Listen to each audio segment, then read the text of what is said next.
3, 2, 1. Olá, pessoal! Eu me chamo Wilson. Eu me chamo Nicole. Eu sou a Bia, Begos, Beatriz. E essa é a parte 2 do vídeo que você viu anteriormente. E, mais uma vez, muito feliz de estar aqui contigo, Begos. Nem teve entrada triunfal dessa vez, já tô sentada. Já teve no vídeo anterior. Mas enfim, gente, hoje a gente vai falar sobre como continuar crendo na última palavra que Deus te deu, como perseverar nessa palavra. E olha, que engraçado. Eu fui marcado em um momento da minha vida com uma determinada palavra, acho que foi o Bill Johnson que disse, é um pastor da igreja chamada Bethel Church, eu não sei se você conhece. E ele dizia assim, olha, desobediência, aliás, obediência tardia é o mesmo que desobediência. E aquilo moveu algo em mim porque eu percebi claramente que existe um tempo específico para contemplar direções que Deus declarou sobre a nossa vida. E não que a gente tenha essa capacidade de desfazer do tempo de Deus, porque eu não estou fazendo mais. Existe um nível de mordomia, um nível de consciência, de cuidado dessa direção que Deus nos dá para que a gente viva ela no tempo oportuno que Deus está separando para a gente viver. E para isso a gente tem que estar com o coração voltado. Então, queria que tu falasse, Begos, um pouco sobre como é perseverar, como é permanecer crendo nessa palavra e citar, sei lá, momentos que tu sentiu que tu obedeceu tardiamente e acabou desobedecendo. Sim, esse rolê, essa frase ela me irrita um pouco, porque ela bate assim lá dentro, porque eu sei que o Senhor já falou muitas vezes. Então, por exemplo, no vídeo passado eu até falei, hoje Deus está me pedindo para pintar telas, porque Ele quer mexer na esfera da arte e Ele quer pessoas influentes lá. O Senhor não vai deixar que a esfera da arte seja transformada pelo meu não. Ele não vai deixar de fazer caso eu diga não. Então, assim, eu tenho o direito de escolher se eu quero obedecer ou não ao Senhor. Mas fato é, se eu disser não, e aí entra muito em Esther, né? Que vai falar lá, não se preocupe, Esther. Se você não quiser fazer, livramento virá de outro lugar. O Senhor não vai deixar um vácuo. O Senhor não vai deixar de resgatar o povo dele. Mas quem sabe não foi para um tempo como esse que o Senhor te preparou, né? Que o Senhor te criou. Então, assim, você às vezes tem a oportunidade de contribuir com aquilo que o Senhor está fazendo na Terra, ou você também tem a possibilidade de abrir mão, que foi o que eu quase fiz, né? Assim, quando eu estava no processo das paredes, ainda antes das telas, eu olhava e aí eu vejo que cai muito no lugar de comparação. Então eu olhava o processo de outras pessoas e via o resultado de outras pessoas e eu sentia que eu ainda não tinha chegado onde eu gostaria financeiramente, profissionalmente, e eu quis ajudar Deus, né? Que é legal. Ajudar Deus. Eu quis dar um auxílio ao Senhor. Eu falei, não, o Senhor não tá fazendo direito. Ao invés de ficar só aqui com a arte, eu vou criar uma outra coisa. Eu vou começar a fazer uma loja, né? E assim, a ideia era legal, de fato. Tinha Legítima, né? Era legítima, né? Mas aquilo atrapalhou meu foco. Era uma coisa assim, tipo, Deus não tá me dando exatamente o que eu preciso, eu vou realmente auxiliar o Senhor, né? A me bastar, assim, a ser o suficiente pra mim. Vou criar uma loja. Criei uma loja e quando eu vi, eu não conseguia dar conta nem de uma coisa nem de outra. Eu tava deixando as coisas meio mal feitas pelo caminho, que é quando a gente quer abraçar o mundo com as pernas e a gente não tem entendimento do nosso propósito, ou a gente esquece das nossas palavras porque tá difícil e a gente começa a querer se estapear, né? E aí a gente começa a ficar vivendo daquela forma, tipo, um peixe fora d'água mesmo, porque você tá ali nadando desesperadamente e não chega em lugar nenhum, porque você tá querendo apressar o processo ou burlar o processo.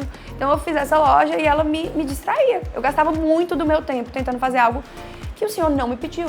E às vezes a gente, nessa intenção de agradar o coração de Deus e de fazer algo pro reino de Deus, a gente começa a fazer coisas que o Senhor não nos pede e deixa de fazer com excelência aquilo que Ele nos pediu. E nós vamos prestar conta do que nós fizemos e deixamos de fazer também. Então, tipo, você tá lá morrendo tentando segurar 52 pratos e Deus assim, cara, eu te pedi pra segurar 2. Esses 50 nem são meus. Quem que falou pra você? Quem mandou você começar essa faculdade aqui agora? Não era tempo de começar essa faculdade. Quem mandou você sair do seu emprego? Sabe assim? Porque a gente não para pra ouvir a voz do Espírito Santo, porque a gente se esquece das promessas, porque a gente é desobediente. E a gente não quer dar passo para um lugar que a gente não planejou, né? Tipo, se não foi meu plano, eu tenho medo de dar passo, eu tenho medo de seguir, porque vai que não segue do jeito que a minha cabecinha planejou. E existe um nível de amadurecimento que a gente vai tendo com o Senhor a partir de intimidade, que a fé, ela deixa de ser, não é que ela deixe de ser, mas a fé é um mecanismo de relacionamento, é você falar na mesma linguagem. A gente comenta muito isso aqui. Então, é nesse lugar, com essa fé, daquele que te deu essa direção, desse Deus você se relaciona com isso e você vai amadurecendo e você vai entendendo, porque a gente passa muito por dúvida e por muito tempo na minha caminhada, falando agora um pouco de mim, eu entendi as dúvidas como algo muito negativo. Como assim, meu Deus, eu tô com dúvida, sempre tem a opção A e a opção B, será que isso é bom? Só que eu comecei a visualizar a medida da dúvida como o refinamento necessário para a decisão mais coerente. Que talvez se não tivesse a opção A e B, então é natural ter a opção A e B, eu não entendesse de fato a voz de Deus sem nenhum ruído. Às vezes é necessário, tipo, essas opções para amadurecer o meu caráter mesmo. E é divina essa situação, né? De você saber escolher. Sim, e eu acho que vem até, que a gente pontuou, assim, no último vídeo, que é o lugar da humildade. O Senhor vai falar, acho que é em Provérbios. Tal hora não é, né? Mas enfim, vocês dão um Google aí. Que a gente precisa ouvir o conselho dos sábios, porque a gente, às vezes, na nossa falta de humildade, a gente acha que a gente tem a resposta de tudo e a gente fica lá com as nossas dúvidas e não, eu vou tomar a melhor decisão sozinho, ou eu vou ouvir a voz de Deus e só a voz de Deus. E às vezes o Senhor está usando uma pessoa como instrumento para te trazer sabedoria. Então você não recorre a alguém que já viveu o processo, você não recorre, enfim, a pessoas que possam acrescentar na sua vida porque você quer que ninguém coloque a mão, porque você quer poder bater no peito e dizer eu fiz isso sozinho e ninguém me ajudou e eu tomei a decisão certa, e você se embanana todo, sendo que tinham pessoas disponíveis no seu caminho para te ajudar, né? Cara, uma coisa que eu escutei esses dias, eu não sei definitivamente onde, mas é sobre, enfim, escutar o conselho dos sábios, né? Quem são os sábios? Né? Naturalmente a gente vai imaginar um estereótipo, mas muitas vezes Deus vai colocar pessoas com um estereótipo completamente diferente dessa sabedoria para mais uma vez te testar. E assim, Deus, quando eu senti isso e eu entendi o que Deus estava querendo comunicar, eu percebi, Senhor, aquele que se permite ser moldado, que tem um coração ensinável, assim como Davi clamava por um coração ensinável, esse vai estar em constante aprendizado, ou seja, não vai ter limites. Ele vai crescer em sabedoria e sabedoria. Mas o orgulhoso, ele pode até ter um determinado nível de conhecimento, mas por causa do orgulho, ele vai morrer aqui. Ele vai parar de aprender, vai chegar um determinado momento que o limite vai ser a medida dele. E ele não vai contemplar o teu teto, o que tu entende. E amadurecer a partir da experiência do próximo, que é o coletivo. Que é justamente o lugar da humildade, porque se vem o meu bispo falar pra mim, Beatriz, faz esse caminho aqui, segue isso aqui, eu falo amém, veio de Deus. Mas se vem uma pessoa que, sei lá, eu considero meu amigo, eu considero que talvez eu esteja na caminhada mais tempo do que ele, eu ignoro aquilo porque aquilo não pode vir da parte do Senhor. Mas Deus diz também que ele confunde as pessoas, ele usa a sabedoria, né, enfim, já vou me embananar no provérbio, mas vocês estão ligados, aquele negócio que vai falar, né, ele usa os tolos pra confundir os sábios. Então às vezes pode vir, pô, Deus usou uma mula, por que ele não pode usar um amigo do seu lado? Aí, não, isso aqui não é a boca de Deus na minha vida. E algo que eu já passei, assim, nesse intervalo de ai, mas eu sou incapaz, tipo assim, ai, mas o Senhor me deu uma direção, eu tenho que ser obediente com a sua direção, então eu vou fazer o que eu posso, mas a gente acaba associando essa obediência com muitas coisas, questões materiais. Então eu sou incapaz, ou então eu não tenho tanta intelectualidade para fazer aquilo, me comprometer com aquilo. E a gente começa a criar e se imergir nessa falácia de que, tipo, eu não estou preparado o suficiente.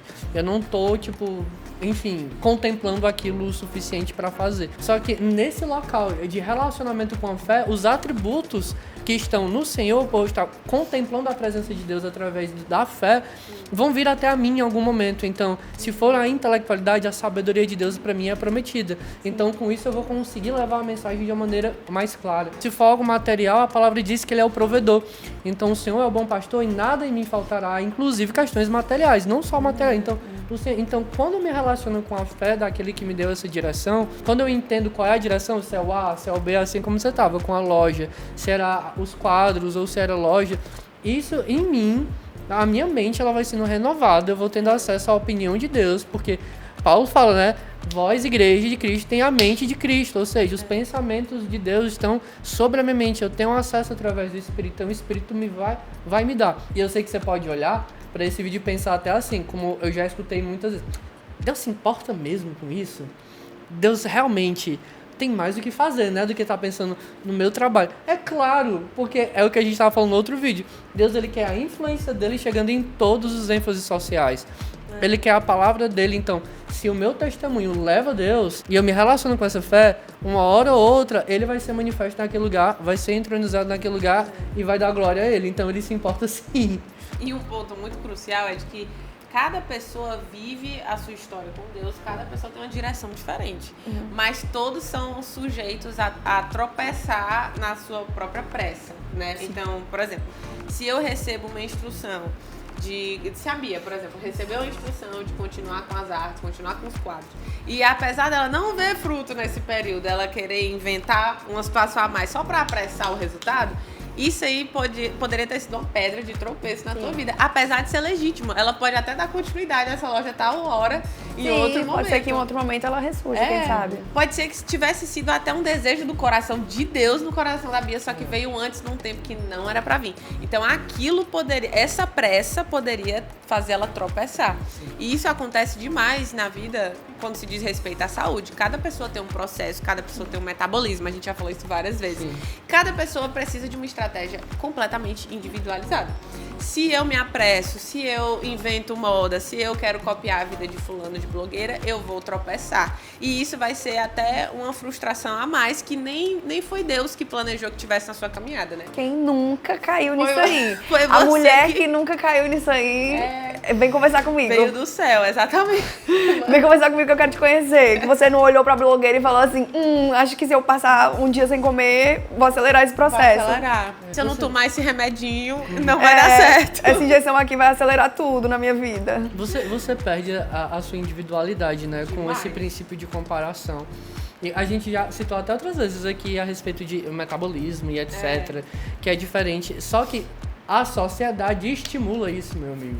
Tem essa pressa igual, todo mundo igual. Quando se trata de emagrecimento, então a quantidade de medicamentos que foram feitos, criados com esse contexto, de te emagrecer em semanas, quilos, e a quantidade de polêmicas através, você deixa de viver o processo, né? E legitimar a maturidade que você tem nesse processo. Chega até lá no final, mas depois você volta tudo. Depois você não entendeu como permanecer, porque você já chegou lá, então... Só assim, dentro dessa parte da nutrição, eu acho muito interessante que, assim, o Senhor cria a gente de uma forma tão única, e a minha meta não é apenas o emagrecer, é ficar com o corpo daquela pessoa.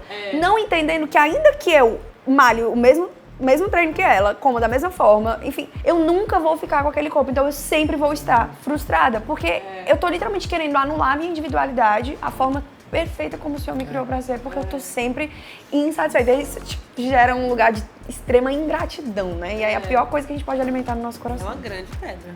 E nesse lugar, assim, de comparar, você acaba escutando a voz que está sobre a realidade, por exemplo, da blogueira que você está vendo, que você está assistindo, e você cria um certo senso de obstinação pelas direções que ela está recebendo, porque faz sentido para ela. A gente já fez vários vídeos, inclusive, falando sobre comparação.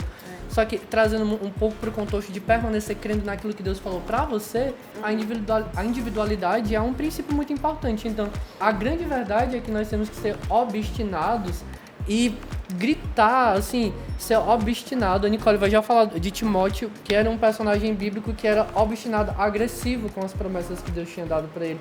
Porque ele sabia que era sobre ele, que não haveria outro naquele momento, era ele, era Timóteo. Então, assim, a grande verdade é que para isso você tem que saber escutar a voz de Deus. Você tem que ser obstinado. A grande verdade é pela voz de Deus e não pela blogueira, cara. Por favor. Né? Dá um follow nessa blogueira. Dá um follow na blogueira. Nem ela sabe que te influencia assim.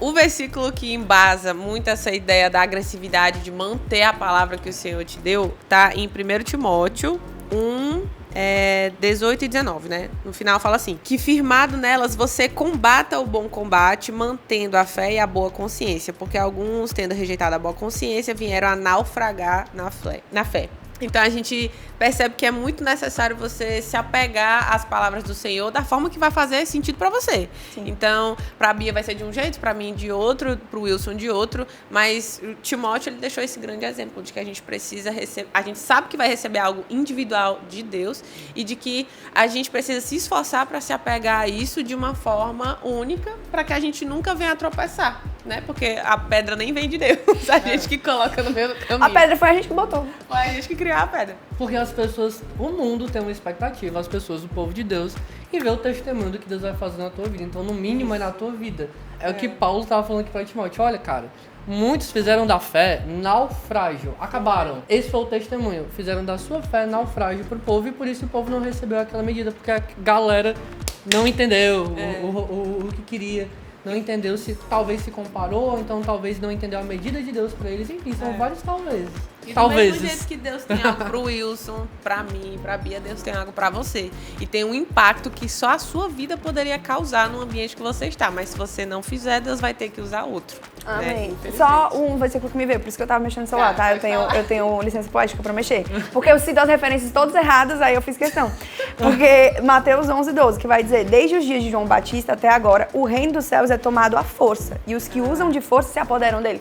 Às vezes, a gente vai de uma forma muito pacificadora, né? Mas às vezes a gente precisa ser manso como a pomba e astuto como a serpente. Às vezes é a hora de você falar assim, cara, isso aqui é meu, eu vou fazer parte desse negócio, eu não abro mão e eu vou pegar nem que seja na força, porque tá disponível pra todo mundo. Quem tiver coragem de chegar primeiro, vai ser usado, vai chegar, cara.